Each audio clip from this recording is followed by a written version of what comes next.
Break के बाद स्वागत है आपका। अब रुक करेंगे छत्तीसगढ़ की खबरों की ओर।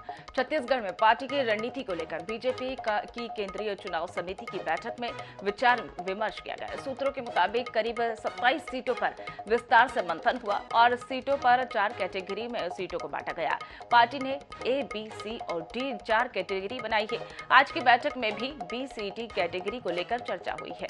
सूत्रों के मुताबिक डी कैटेगरी वह सीटें हैं जो कभी नहीं जीती जा सकती है।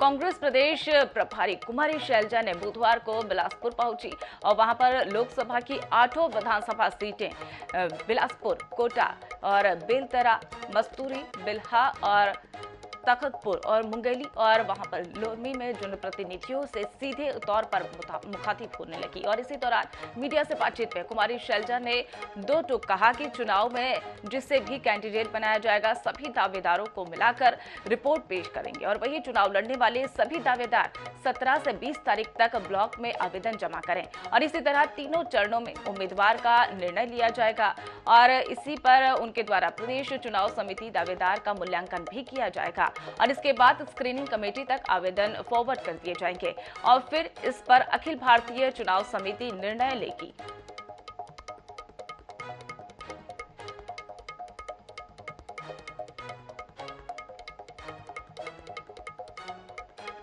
तो वही आपको बता दें कि प्रदेश में कुमारी शैलजा प्रदेश अध्यक्ष जो है आपको बता रहे हैं, वही और प्रभारी चुनाव चंदन यादव ने बिलासपुर में पहुंचकर कांग्रेस के नेताओं से रायशुमारी की। पिछले विधानसभा में संभाग की 24 में से आधी सीटों पर कांग्रेस पार्टी को हार का सामना करना पड़ा था और ऐसे में कांग्रेस ने अपना फोकस बिलासपुर में बढ़ा दिया है। छत्तीसगढ़ प्रदेश प्रभारी सचिन चंदन यादव ने कहा कि कांग्रेस पार्टी चुनाव जीतने वाले व्यक्ति को भी टिकट देगी और वही नागरिक प्रशासन मंत्री शिव डहरिया ने कहा कि कुमारी शैलजा छत्तीसगढ़ के सभी लोकसभा सीटों पर पहुंचकर अहम बैठक कर रही है।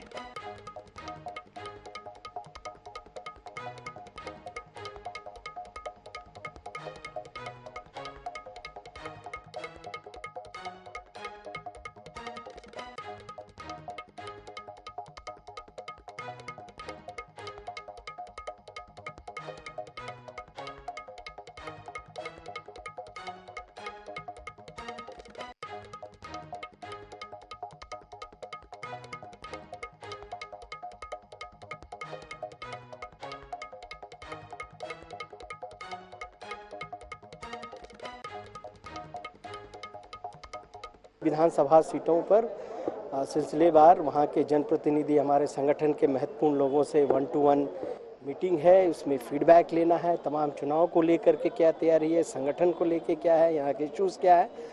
तो चुनाव 2023 और 2024 दोनों को ध्यान में रखते हुए ये मीटिंग और अरेंज की गई है। प्रभारी जी और जो हमारे राष्ट्रीय सचिवगण हैं वो हर संभाग में, हर लोकसभा में जाके हमारे कांग्रेस के कार्यकर्ताओं से, कांग्रेस के प्रमुख नेताओं से मिल रहे हैं और आने वाले चुनाव में किस तरह की तैयारी करना है उसके संबंध में बातचीत चर्चा कर रहे हैं। कांग्रेस पार्टी आगामी विधानसभा चुनाव को लेकर पूरी तरीके से तैयारी के मोड पर जुट चुकी है और इसी तरह से कांग्रेस का मैराथन चुनाव अभियान भी शुरू हो गया है और इसी के तहत कांग्रेस समय रहते संगठन और चुनावी रणनीति को साधना चाहती है और इसीलिए कांग्रेस के 3 दिग्गजों का छत्तीसगढ़ दौरा होने जा रहा है। आगामी 19 अगस्त को कांग्रेस महासचिव केसी वेणुगोपाल छत्तीसगढ़ आ सकते हैं और वहां पर चुनाव के लिए कांग्रेस पर्यवेक्षकों के साथ बैठक करेंगे और इसमें प्रदेश के वरिष्ठ नेता बैठक में शामिल होंगे और वही 26 अगस्त को जो है कांग्रेस के राष्ट्रीय अध्यक्ष मल्लिकार्जुन खड़गे छत्तीसगढ़ आएंगे और इसी बीच कांग्रेस के राष्ट्रीय अध्यक्ष खड़गे की राजनांदगांव सभा होगी, जबकि उसके बाद 2 सितंबर को राहुल गांधी भी छत्तीसगढ़ आ सकते हैं। राहुल गांधी कांकेर में आम जनसभा को संबोधित करेंगे।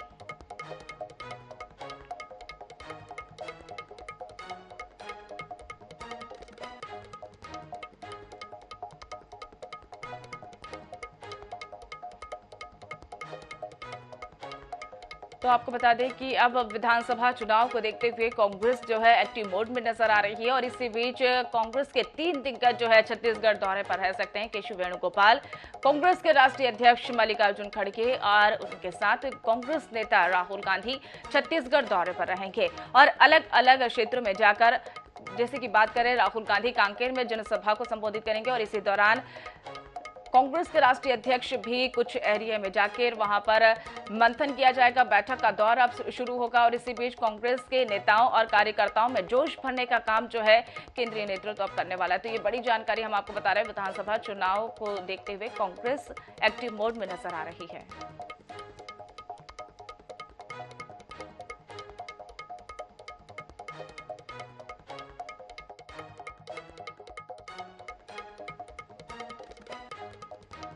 लोरमी विधायक धर्मजीत सिंह ने बीजेपी का दामन थाम तो लिया है, लेकिन बड़ा सवाल यह है कि धर्मजीत सिंह किस विधानसभा सीट से चुनाव लड़ेंगे। अब तक वे लोरमी विधानसभा से चुनाव लड़ते हैं, लेकिन दल बदलने के बाद बीजेपी उन्हें कहां से चुनाव लड़वाएगी, इस पर सबकी निगाहें जो है टिकी हुई है। देखिए हमारी खास रिपोर्ट में। धर्मजीत सिंह छत्तीसगढ़ की राजनीति के जाने माने चेहरे हैं। छत्तीसगढ़ के प्रथम मुख्यमंत्री अजीत जोगी के करीबी रहे धर्मजीत ने 2018 में जोगी कांग्रेस के टिकट पर लोरमी से विधानसभा चुनाव लड़ा था। इसके पहले वे कांग्रेस की टिकट से चुनाव लड़ते रहे हैं। कहा जा रहा है कि धर्मजीत सिंह की पहली प्राथमिकता लोरमी विधानसभा से चुनाव लड़ने की है। हालांकि बीजेपी में प्रवेश के बाद धर्मजीत सिंह ने कहा है कि वे एक कार्यकर्ता के रूप में काम करेंगे। चुनाव कहां से लड़ना है, नहीं लड़ना है, ये पार्टी तय करेगी। भाजपा में नरेंद्र मोदी जी का जो काम देख रहा हूँ दिल्ली में, कि उन्होंने देश के अंदर भी गरीबों को सेवा की और देश के बाहर भी भारत का नाम बहुत ऊंचा किया, तो मुझे भाजपा से मैं प्रभावित हुआ हूँ, नरेंद्र मोदी जी और अमित शाह जी के नेतृत्व में, और इसीलिए मैं भाजपा में प्रवेश किया। तय करेगी कि मुझे कहाँ से वो चुनाव लड़ाना चाहते हैं, नहीं लड़ाना चाहते हैं, ये वो पार्टी के ऊपर निर्णय है और जो निर्णय करेंगे मैं उसको मानूंगा। धर्मजीत लोरमी विधानसभा के साथ ही इन दिनों तखतपुर में भी सक्रिय दिखाई दे रहे हैं। तखतपुर में लगातार दौरे कर जनता और कार्यकर्ताओं के साथ बैठकें भी कर रहे हैं। वर्तमान में तखतपुर से कांग्रेस की रश्मि सिंह विधायक हैं। ऐसे में क्षेत्र में धर्मजीत की लोकप्रियता को देखते भाजपा उनकी सीट बदलने पर विचार कर सकती है। भाजपा प्रदेश अध्यक्ष अरुण साव ने कहा कि उनकी उपयोगिता कहां हो सकती है, ये पार्टी तय करेगी।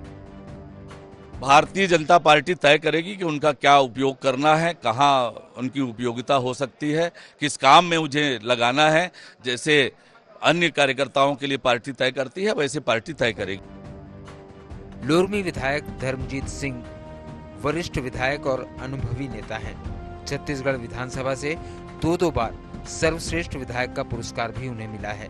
ऐसे में पुराने कांग्रेसी रहे धर्मजीत को भाजपा कहां से चुनाव मैदान में उतारेगी, इसको लेकर सियासी हलकों में कयासबाजी का दौर जारी है। रायपुर से INS 24/7 के लिए स्वप्निल गौरखेड़े की रिपोर्ट। रायपुर नगर निगम की सामान्य सभा गुरुवार को गांधी सदन में सुबह 11 बजे होगी और उसे लेकर रायपुर नगर निगम की तैयारियां पूरी हो चुकी है। सभा के जिम्मेदार वही आपको बता दें कि सभा जो है हंगामेदार होने के भी आसार नजर आ रहे हैं। वहीं एक तरफ सत्ता पक्ष रायपुर नगर निगम की योजनाओं और इस एजेंडे पर चर्चा करना चाहेगी और वहीं दूसरी तरफ विपक्ष जनहित के मुद्दे को उठाकर सत्ता पक्ष को घेरने की कोशिश करेंगे।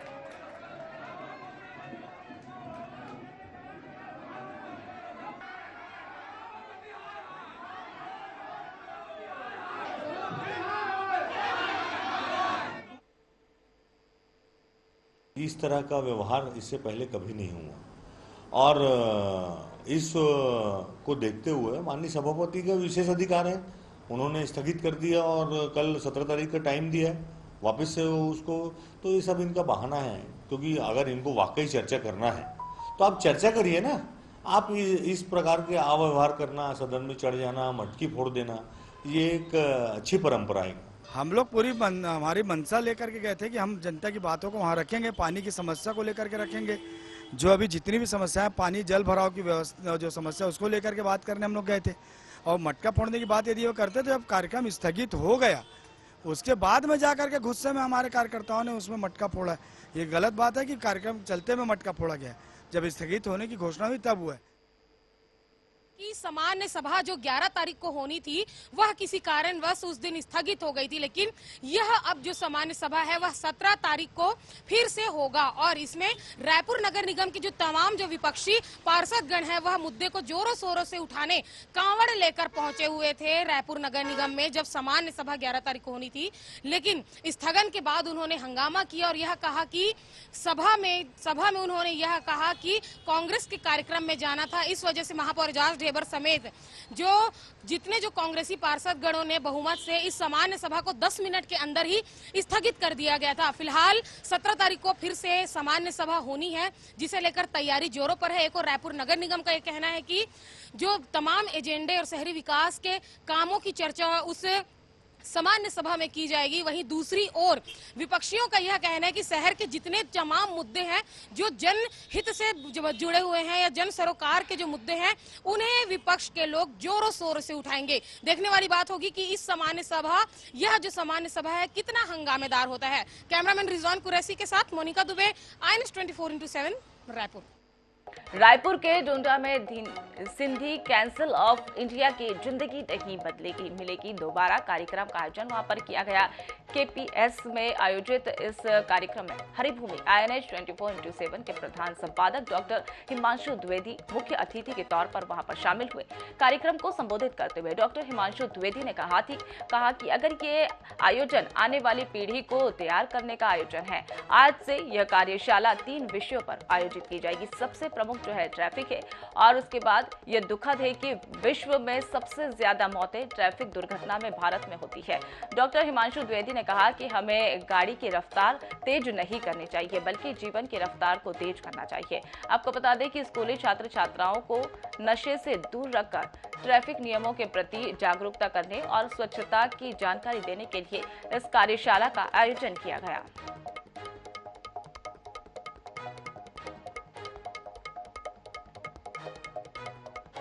आने वाली पीढ़ी को तैयार करने के लिए आप जो ये आयोजन कर रहे हैं, ये मेरा पहला मौका है आपके ऐसे किसी आयोजन में शिरकत करने का। जैसे कि मैं तहे दिल से आपको साधुवाद देता हूँ, बधाई देता हूँ। दुनिया के 199 देशों में जब यह आकलन किया गया कि सड़क दुर्घटना में सबसे ज्यादा मौतें किस देश में होती हैं, तो आपको ये जानकर शर्मिंदगी होगी कि वह देश भारत है, वह देश हिंदुस्तान है। यह अपने आप में हमारे लिए गर्व का नहीं बल्कि दुख का विषय होना चाहिए। इससे आप इस विषय की संजीदगी को समझिए। सड़क दुर्घटना में हमारे यहाँ सबसे ज्यादा मौतें इसलिए होती हैं क्योंकि सड़क के अंतर्गत नियमों का पालन करना कम, उन नियमों को तोड़ने में हम अपनी उपलब्धि ज्यादा बड़ी मानते हैं। जीवन के संदर्भ में आपकी सफलता की रफ्तार तेज हो, उसके लिए कोशिश होनी चाहिए। गाड़ी तो निर्धारित सीमा में चलाइए, पर जीवन में सफलताओं को लेकर आप कितनी मेहनत कर सकते हैं और अपने आप को कितना साबित कर सकते हैं, इस पर ध्यान दीजिए। सुकमा के इल्मा गुंडा में ग्रामीणों का इंतजार खत्म हो गया है। दशकों के बाद गांव तक जो है बिजली पहुंची और घर रोशन हुए और इस रोशनी के लिए ग्रामीणों को 76 साल का इंतजार करना पड़ा था। और सीधे तौर पर यूं कहें कि आजादी को लेकर 2 दिन पहले तक इस गांव में आजादी से लेकर वहां पर अभी भी अंधेरे का साम्राज्य कायम रहा था और यह इलाका जो है घोर नक्सल प्रभावित क्षेत्रों में शुमार है। लेकिन CRPF कैंप स्थापित होने के बाद न ग्रामीणों को हिंसा से राहत मिली थी बल्कि विकास कार्यों में भी तेजी आने लगी। 2023 में इल्मागुंडा गांव में कैंप लग गया था। कैंप लगने के बाद वहां का रोड का काम भी चालू हो गया और जैसे ही रोड का काम चालू हो गया वहां हमने बिजली का काम जिला प्रशासन, CRPF और जिला पुलिस बल सुकमा इनके संयुक्त प्रयास से किया गया।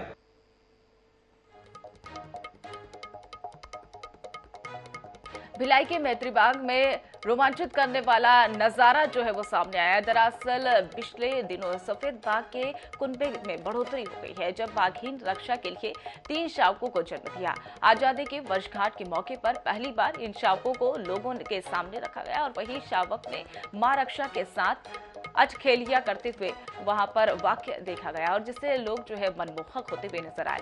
और इस मौके पर तीनों शावकों का नामकरण भी किया गया। नामकरण के इस खास अवसर पर मैत्री बाग प्रबंधन ने पूजा अर्चना की और इसके बाद मिठाई बांटकर खुशियां उनकी जाहिर की गई। शावकों के नाम में रुस्तम, राणा और बोबी रखे गए हैं। अब मैत्री बाग में सफेद बाघों की संख्या बढ़कर 9 हो गई है।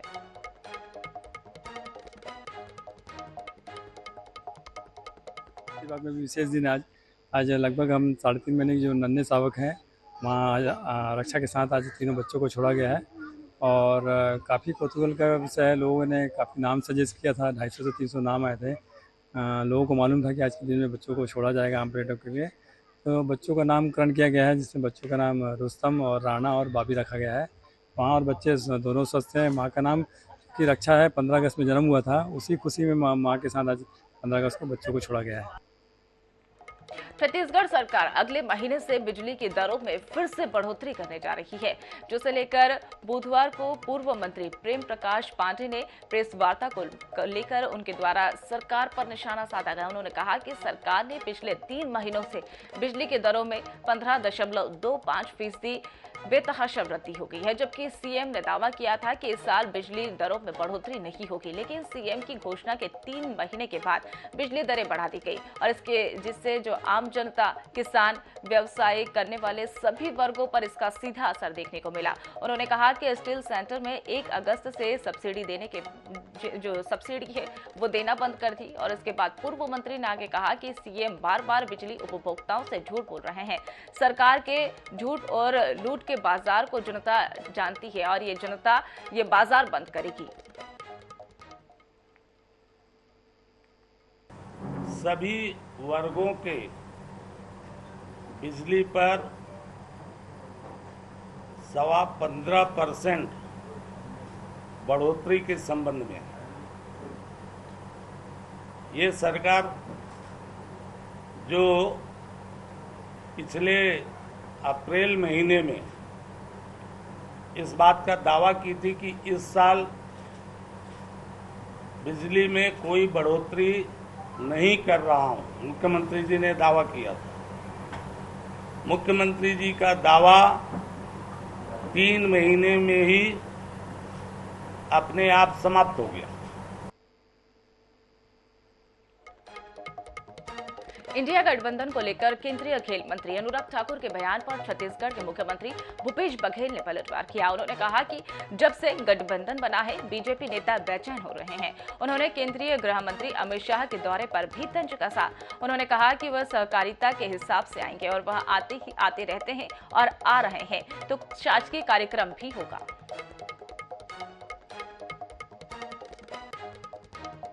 सहकारिता के हिसाब से है उसका। अब वो किसी वो तो यहाँ आते हैं और सीधा भारतीय जनता पार्टी कार्यालय में 2-2, 3-3 बार जा चुके हैं, तो अभी आ रहे हैं वो शासकीय कार्यक्रम। तो फिलहाल सुबह सवेरे मेरे साथ इतना ही। आप देखते रहिए iNet 24/7। नमस्कार।